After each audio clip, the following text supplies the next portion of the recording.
திருப்பூர் தொகுதி பாஜக வேட்பாளர் ஏபி முருகானந்தம் பரப்புரையில் மும்முரமாக ஈடுபட்டு வரும் நிலையில் எமது தலைமை செய்தியாளர் ராஜேஷ் அவருடன் நடத்திய கலந்துரையாடலை இப்போது பார்க்கலாம். இந்த திருப்பூரை பொறுத்த வரைக்கும் ஒரு மும்முனை போட்டின்னு சொல்றாங்க. மற்ற வேட்பாளரை விட நீங்க தான் சிறந்த வேட்பாளர்னா எந்த வகையில் நீங்க சிறந்த வேட்பாளர்னு சொல்லுவீங்க? களத்தில் நிற்கக்கூடிய வேட்பாளர்களுக்கு நேரடியாகவே மக்கள் மன்றத்தில் வைக்கக்கூடிய கேள்வி, நேரடியாக அத்தனை வேட்பாளர்களும் களத்திலே நின்று அல்லது உங்களுடைய கேள்வி கணைகளை எதிர்கொள்ளக்கூடிய ஒரு பிளாட்ஃபார்ம், ஒரு தளத்தை நீங்கள் ஏற்பாடு செய்யுங்கள். நான் நேரடியாக விவாதம் செய்வதற்கு தயாராக இருக்கின்றேன். ஏற்கனவே வாய்ப்பு கொடுத்தும் மிகப்பெரிய ஒரு துரோகத்தை குறிப்பாக நம்முடைய கம்யூனிஸ்ட் கட்சியினுடைய வேட்பாளராக இப்பொழுது களம் காண்டு கொண்டிருக்கக்கூடிய திரு சுப்ராயன் அவர்கள் செய்திருக்கின்றார்கள். எந்த விஷயத்தையும் செய்யலை, மக்கள் பார்க்கவில்லை. காணாமல் போயிருக்கக்கூடிய லிஸ்ட்ல முதல்ல இருக்கக்கூடிய வேட்பாளர் யார் என்று சொன்னால் அது நம்முடைய சுப்ராயன் ஐயா அவர்கள். இங்க இருக்கக்கூடிய தொழில் அமைப்புகளோ இல்ல இங்க இருக்கக்கூடிய பிரச்சனைகளுக்கோ நான் பிரதமரை நேரடியாக சந்திக்க வேண்டும் என்று சொன்னால் நாளைய தினம் என்னால் சந்திக்க முடியும். அந்த அளவுக்கு எனக்கு அந்த இடத்துல எனக்கு ஒரு மிக பலமாக இருக்கின்றது. இப்ப சிட்டிங் எம்பியா இருக்கக்கூடிய திரு சுப்ராயன், நீங்க நான் நிறைய சாதனைகள் செஞ்சிருக்கேன், கடந்த 5 ஆண்டுகள்ல பல கோரிக்கைகளை நிறைவேற்றி கொடுத்திருக்கேன் அப்படின்னு சொல்லி அவர் சொல்றாரு. ஆனா நீங்க என்னால் பட்டியலிட்டு சொல்ல முடியும். அவர்கள் சொல்லியிருக்கக்கூடிய தேர்தல் அறிக்கைன்னு ஒன்னு கொடுத்திருக்காங்களான்னு நீங்க கேளுங்க, எங்க கண்ணில் காமிங்கன்னு சொல்லுங்க. திருப்பூர் தொகுதியை பொறுத்த வரைக்கும் அதிமுக நாங்க பல முறைங்க ஜெயிச்சிருக்கோம், இது எங்களுடைய கோட்டை அப்படின்னு சொல்றாங்க.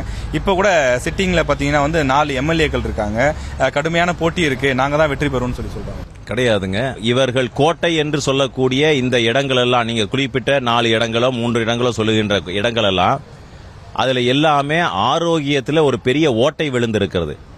கேன்சர் பரவக்கூடிய இடமாக இன்றைக்கு திருப்பூர் பாராளுமன்றம் அதிகமாக முதலிடத்தில் இருக்கின்றது. இது மறுக்க முடியாத ஒரு விஷயம். இது எதனால் வந்தது? மாசு கட்டுப்பாடு, காற்றிலே மாசு, தண்ணீரிலே மாசு, அத்தனையிலேயுமே மாசு, நிலம் விவசாயத்தினுடைய நிலம் மலட்டுத்தன்மை அடைந்து விட்டது. இதெல்லாம் இவ்வளவு விஷயங்கள் இருக்கின்றது. பவானி தொகுதியை பத்தி நீங்க அதிகம் பேசுறீங்க. பவானி தொகுதிக்கு உங்களுடைய அந்த கோரிக்கை என்ன? நீங்கள் வெற்றி பெற்றால் பவானி தொகுதிக்கு என்ன நன்மை செய்வீங்க? அங்கே இருக்கக்கூடிய மாணவர்கள் மிகுந்த ஆர்வத்துடன் விளையாட்டுத் துறையில இருக்கின்றார்கள். அப்படி இருக்கும் பொழுது அவர்களுக்கு மத்திய அரசாங்கத்தின் சார்பாக ஒரு பெரிய பல்கலைக்கழகத்தை உருவாக்க வேண்டும் அப்படிங்கிற தனிப்பட்ட என்னுடைய ஒரு ஆசை. மக்களிடத்தில் அதுவும் மக்களிடத்தில் இருக்கக்கூடிய விஷயங்களை என்னிடத்தில் சொல்லி இருக்கின்றார்கள். அதையே கூட நேரடியாக பிரதமர் அலுவலகத்திலே அனுப்பி இருக்கின்றேன். உடனடியாக அதை பற்றி நாம் யோசனை செய்யலாம் அப்படிங்கிறது ஒரு இசைவு தெரிவித்திருக்கின்றார்கள் பிரதமர் அலுவலகத்திலிருந்து. சரியான முறையிலே சிறு வயதிலேயே அவர்களை எல்லாம் சரியான முறையிலே பயிற்சி கொடுத்து அவர்களே நம்ம ஊக்குவித்தோம் என்று சொன்னால் நல்ல அற்புதமான விளையாட்டு வீரர்கள் இந்தியாவிற்காக போய் சர்வதேச அளவில் போட்டியிடக்கூடிய நல்ல நபர்களை உருவாக்கலாம். மத்திய அரசுடைய ஜிஎஸ்டி வரி உள்ளிட்ட பல பிரச்சனையினால நிறைய தொழிலெல்லாம் பாதிக்கப்பட்டிருக்கிறதா எதிர்க்கட்சிகள் குற்றச்சாட்டு வைக்கிறாங்க. அதுக்கு உங்க பதில்? அதுல குற்றச்சாட்டுகள் எல்லாமே பொய்யான குற்றச்சாட்டுகள்.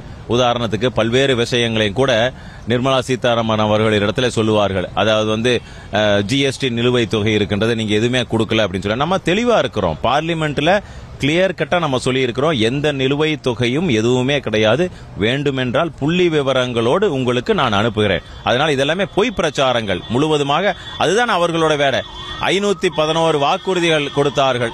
அப்படி இருந்தாலும் கூட எந்த வாக்குறுதிகளும் அவர் நிறைவேற்றவில்லை. எப்பெல்லாம் மக்களுக்கு தோன்றுகிறதோ, நீங்க வாக்குறுதிகள் கொடுத்தீர்கள், அதெல்லாம் என்னன்னு கேட்க தோன்றுகிறதோ அப்பெல்லாம் ஏதாவது ஒரு விஷயத்தை முன்வைப்பார்கள்.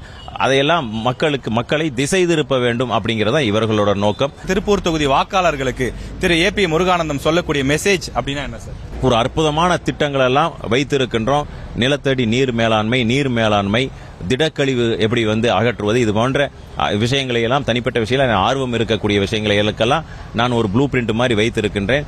பிரதமர் அலுவலகத்துக்கு கூட நான் அனுப்பியிருக்கின்றேன். மரியாதைக்குரிய எங்களுடைய தலைவர் அண்ணாமலை அவர்களிடத்தில் ஒரு முழுமையாக ஒரு ரிப்போர்ட்டை கூட நாம் கொடுத்திருக்கின்றோம். அதனால பெரிய ஒரு பார்வையோடு, பெரிய ஒரு கற்பனையோடு, சிந்தனையோடு, ஒரு பாதையோடு நான் நகர்ந்திருக்கின்றேன். 100% திருப்பூர் பாராளுமன்றத்தில் மக்கள் என்ன எதிர்பார்க்கின்றார்களோ அதற்கு ஒரு படி மேலே போய் என்னால் அத்தனை விஷயங்களும் செய்து கொடுக்க முடியும். செய்திகளை உடனுக்குடனும் துல்லியமாகவும் தெரிந்து கொள்ள சப்ஸ்கிரைப் பண்ணுங்க.